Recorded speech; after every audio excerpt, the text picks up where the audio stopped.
ప్యాషన్తో business start చేస్తున్నారా? జాగ్రత్త. కొన్నిసార్లు మీ ప్యాషనే మీ బిజినెస్కి పాయిజన్ అవ్వచ్చు. ఒక చిన్న కథ, పెద్ద లెసన్ వినండి. హరికి టీచింగ్ అంటే ప్యాషన్. తన కార్పొరేట్ జాబ్ను వదిలేసి ఒక డిజిటల్ మార్కెటింగ్ ఇన్స్టిట్యూట్ని స్టార్ట్ చేశాడు. ఎందుకంటే టీచింగ్ అంటే ప్యాషన్ కాబట్టి. స్టూడెంట్స్కి డౌట్స్ వస్తే హరి చాలా ఓపిక్గా ఎన్నిసార్లు కావాలంటే అన్నిసార్లు స్టూడెంట్స్కి అర్థమయ్యేంత వరకు ఎక్స్ప్లెయిన్ చేసేవాడు. స్టూడెంట్స్ చాలా హ్యాపీ, హరి సార్ బాగా ఎక్స్ప్లెయిన్ చేస్తాడు అని. కానీ ప్రాబ్లం ఏంటి తెలుసా? మనీ రావడం లేదు. రెంట్ పే చేయాల్సిన ప్రతిసారి టెన్షన్, బిల్స్ పే చేయాల్సిన ప్రతిసారి టెన్షన్. కొన్నిసార్లు హరికి అనిపించేది మనం ఆ జాబే చేసుకుంటా ఉంటే మన రెగ్యులర్ ఇన్కమ్ అన్న వచ్చేది కదా అనేసి. కానీ మళ్ళీ తన మైండ్ చెప్తుంది కష్టం ఎంతైనా పర్లేదు, మనకి ప్యాషన్ ఉన్న వర్కే మనం చేయడం బెటర్ అన్నట్లుగా.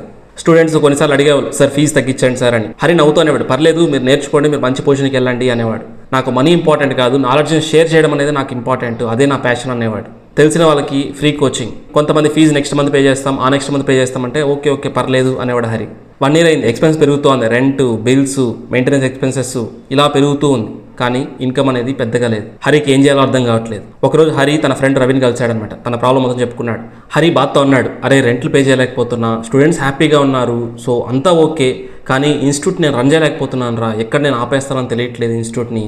సో ప్యాషన్తో స్టార్ట్ చేసినాను, బట్ ఆ ప్యాషన్ అనేది ఏమవుతుందో అర్థం కావట్లేదురా అన్నట్టుగా బాధతో అన్నాడు అనమాట. దానికి రవి కామ్గా, ఓకే ప్యాషన్ ఉంది, అది ఓకే, సో దాంతో ఏం ఇష్యూ లేదు, బట్ ఏంటంటే నువ్వు ప్రాఫిట్స్ని క్యాల్కులేట్ చేసావా ఎప్పుడైనా అంటే? హరి సైలెంట్, తన దగ్గర ఎలాంటి వర్డ్స్ లేవు. అగైన్ హరి ఏమన్నాడంటే, అరే నేను మనీ కోసం ఈ ఇన్స్టిట్యూట్ స్టార్ట్ చేయలేదురా, ఒక ప్యాషన్తో స్టార్ట్ చేశాను రా అన్నట్టుగా అన్నాడు అనమాట. దానికి రవి నవ్వుతూ, అరే ప్యాషన్తో నువ్వు ఇన్స్టిట్యూట్ స్టార్ట్ చేసావు, okay well and good, problem ఏం లేదు, కానీ ప్రాఫిట్ లేకుండా నువ్వు ఇన్స్టిట్యూట్ రన్ చేస్తే అది బిజినెస్ కాదురా, అది హాబీరా అన్నట్టుగా అన్నాడు. సరే ప్యాషన్తో టీచ్ చేస్తావు, రెంట్స్ ఎలా పే చేస్తావు, బిల్స్ ఎలా పే చేస్తావు, ఈఎంఐస్ ఎలా కడతావు, లైఫ్ని ఎలా రన్ చేస్తావు, నీ ఫ్యామిలీని ఎలా చూసుకుంటావు? ఫైనల్గా రవి ఒక స్టేట్మెంట్ చెప్పాడు, ప్యాషన్ వితౌట్ ప్రాఫిట్ బిజినెస్కి పాయిజన్తో సమానం, విషంతో సమానం అన్నట్టు. Lesson simple. చాలా మంది బిజినెస్ వాళ్ళు చెప్తారు నాకు మనీ ఇంపార్టెంట్ కాదు, ప్యాషన్ ఇంపార్టెంట్ అని. కానీ రియాలిటీ ఏంటి తెలుసా?